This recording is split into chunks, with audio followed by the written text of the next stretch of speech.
আসসালামু আলাইকুম। আজকে ভাবলাম আপনাদের সাথে বিয়ের নেক্সট ভিডিওটা শেয়ার করব। কিন্তু হঠাৎ করে আজকে আমার মেয়ে একটা মানে গোটা চিকেন খাবে, ছেলে মেয়ে দুটোই আবদার করেছে। তো ভাবলাম ওদের জন্য রান্না করি আর এই ভিডিওটা আপনাদের সাথে শেয়ার করি। ভিডিওটা খুব ছোট।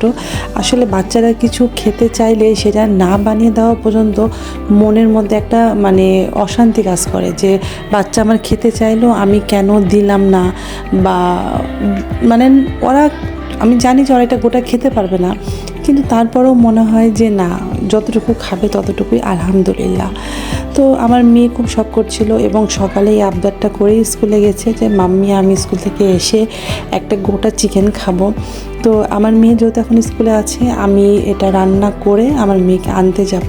তো এটা রান্না করতে খুব বেশি সময় লাগেনি আর একদম গামাখা করে রান্না করেছি। আর আমার মেয়ে এখন স্কুল থেকে এসে ফ্রেশ হয়ে দুই ভাই বোন একসাথে খেতে বসে গেছে।